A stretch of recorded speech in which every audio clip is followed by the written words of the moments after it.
joining us, we have Arville Sale, and he is here to talk with us about Boy Scout Troop 109. They have a new building that they are in the process of building right now, and so we're excited to learn a little bit more about this project. Thank you so much for being with us today. Well, we're glad to be here. This is, well, the troop has been a part of Boone now for more than 75 years. Wow. Originally it was sponsored by Appalachian Elementary School PTA, and then of course the war came along, and after the war it was sponsored by the Boone United Methodist Church right there on campus, and we've just moved with the church down to the new location on New Market Boulevard. We usually have about 50 or 60 scouts in our troop, and we do a lot of camping and hiking and do a lot of activities to keep the scouts busy and help them learn a lot of different things. And we're also involved in a lot of community service projects through our Eagle Scouts that are out doing projects, and one of our Eagle Scouts actually designed the Adopt a Street program for the town of Boone. That's still going on today, actually. And so we're pretty involved in those, in the community. And we decided a few years ago that we really needed to have a place that we could meet every week, and if we started a project, we could leave that project set up and come back the next week and finish it. And we also needed a lot more storage space so that we would have a place where we would know where all of our tents and stoves and Dutch ovens and all those kinds of things are located. So the Methodist Church said, well, you can have a building, and we can put it back there in the woods next to the picnic shelter. And that's sort of the idea came along. Richard Tumbleston was commissioned to do a print, and we've been selling that print to help raise money for this building for a while. And and we've had a lot of good friends who have donated to help make this building possible. But as with any old building project, as much as you plan and as much money as you have in the bank, when you get started, there are always those unexpected and unforeseen things that happen. And if you've built a house or anything like that, you know about they get you out there and you get started. Well, all of a sudden, there's that little problem that comes, and there's always someone somewhere along the way. And so we're trying to raise the remainder of the money to finish the project. We've been real fortunate. You know, lots of people are trying to help us, but unfortunately you still have to have money for shingles and for you know, interior kinds of things. So right. But we've managed to get a lot done. We actually started in the fall, and then we ran into some foundation problems, and that slowed us down for about a month.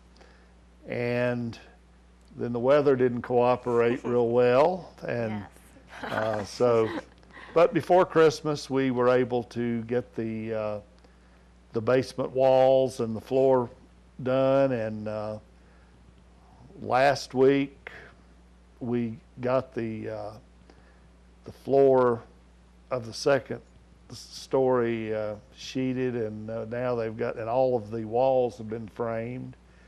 And well, until this morning, there was a plan maybe this week we would get the trusses set, but we don't know.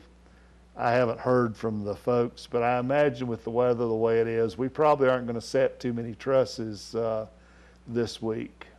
But it's exciting to get to this point, and look forward to getting the roof on. And we've had a lot of scouts over the years who have been a part of the troop, and a lot and a lot of families that have been involved. And I'm not sure they really know that we're doing this, because obviously those people who were in the troop back in the 70s probably don't have scouts that are still involved in the troop. And so we wanted to try to let everybody know that they can help us if that opportunity comes about. And we do have that opportunity for them.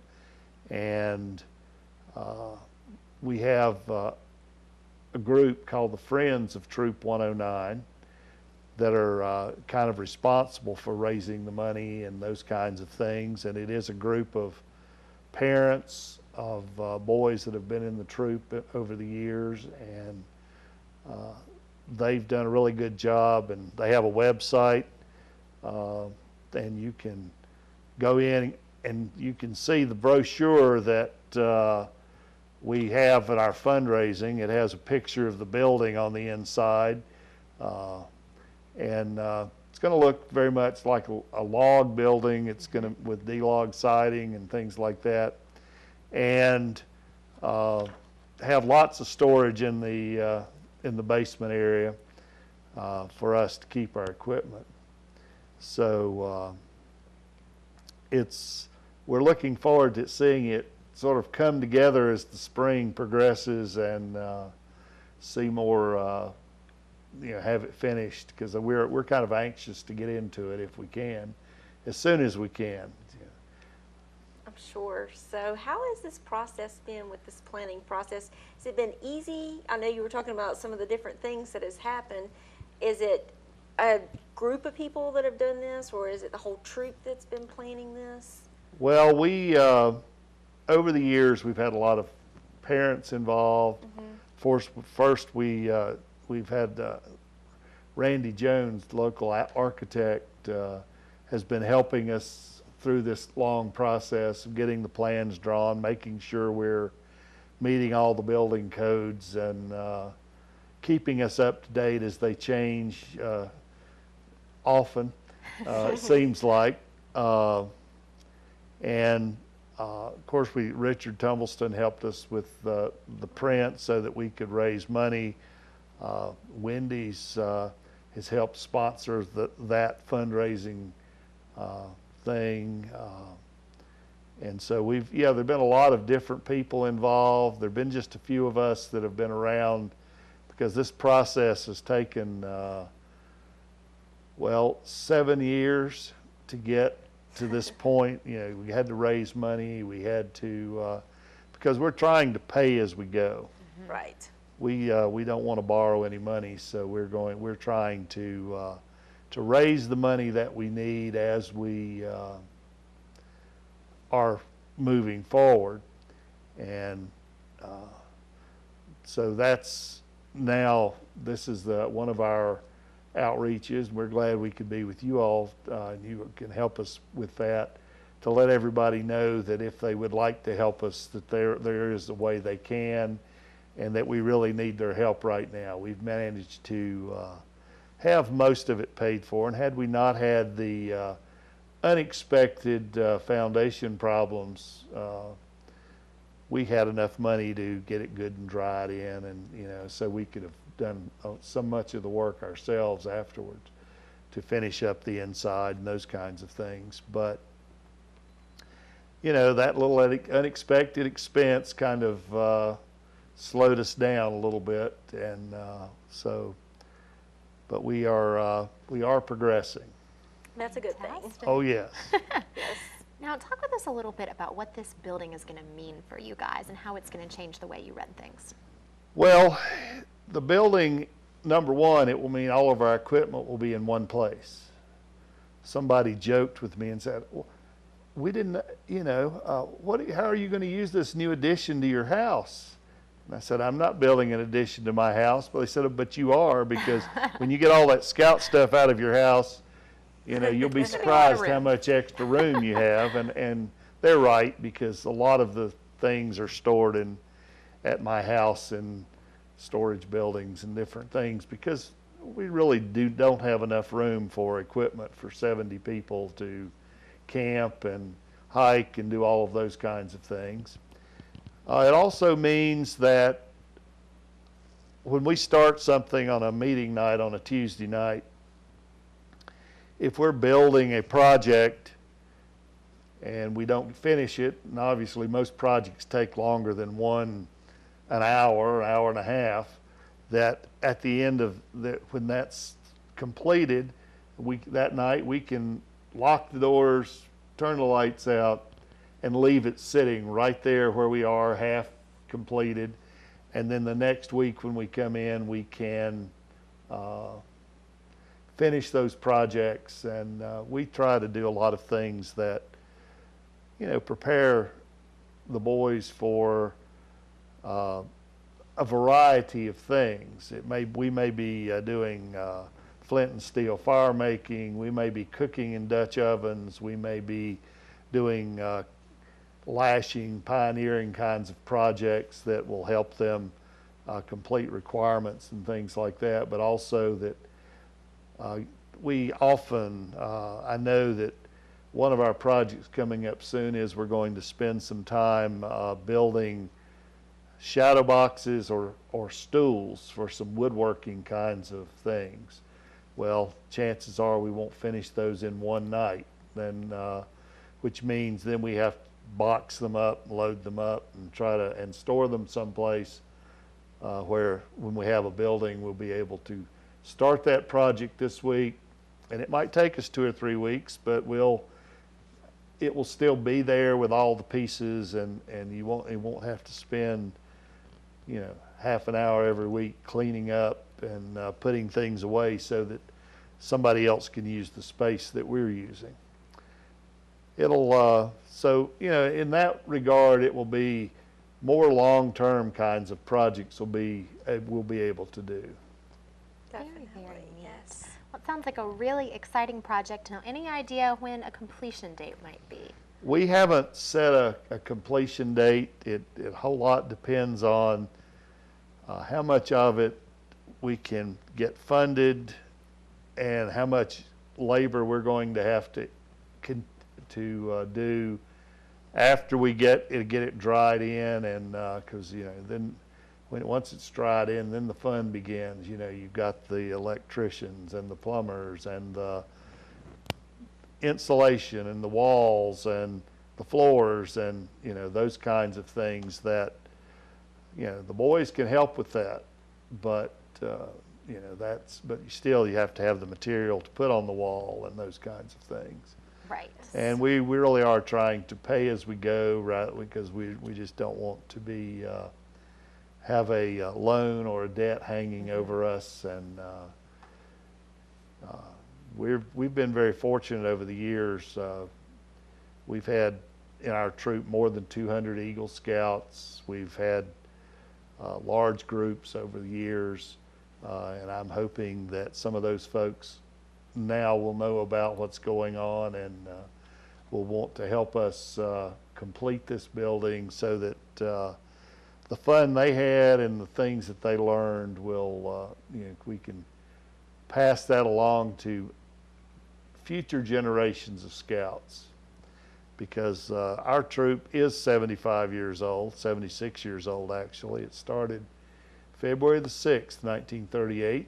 Oh, wow. And except for the years during World War II when all the men were off in the Army, the Scouts have met pretty much continuously.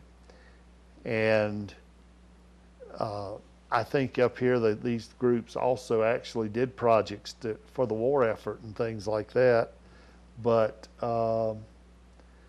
they weren't officially necessarily organized and that was all over the United States. When the men went off to war, there oftentimes weren't enough people at home to keep things like Scouts running, and so that has been so we've been pretty continuous here, and there are a lot of projects that we've had our hands in. If you're walking on the Greenway, the exercise points as you go along, where you can stop and do those push-ups and sit-ups and all those kinds of things. One of our Eagle projects put that in. We've done projects at Horn in the West. We've done food drives to help keep food at the Hunger Coalition from time to time. We've built playgrounds at churches. We've added things for at some of the daycares to, when they needed a big wooden car or something for the kids to play on outside. We've been involved in that. So we've had a lot of different community involvement kinds of things, because that's a big part of the scouting, is learning to be a good community member, but also hopefully learn something about the government of their communities and nations, so that they can be good citizens as they go along. Definitely. Wonderful. Well, do you have a website that people can actually donate to, or how does it work? Yes, you can go to Friends of Troop 109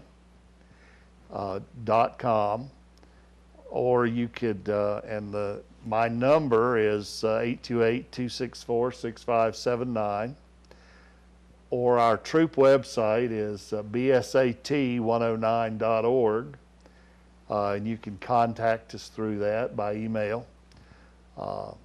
We are actually, you can go by, if you're in town and you want to go by the Great State Bank. They are taking care of the donations that come in, so that in our building fund. You can find these brochures there too at the bank, so if you want more information, or if you want more information, you can give me a call, and I'll be happy to talk with you about it. But it's, and they all of your donations are tax deductible, because all the money will be spent for the building. Perfect. Fantastic. Well, thank you so much for coming in to talk with us today. Well, I'm glad to be here, and glad that at least the weather is cooperating so I could get here. Yes. We're not sure what it's going to be like later in the week, but right now it is okay. But thank you very much for your time, and we will be back right after these messages with more of the Mountain Television Network.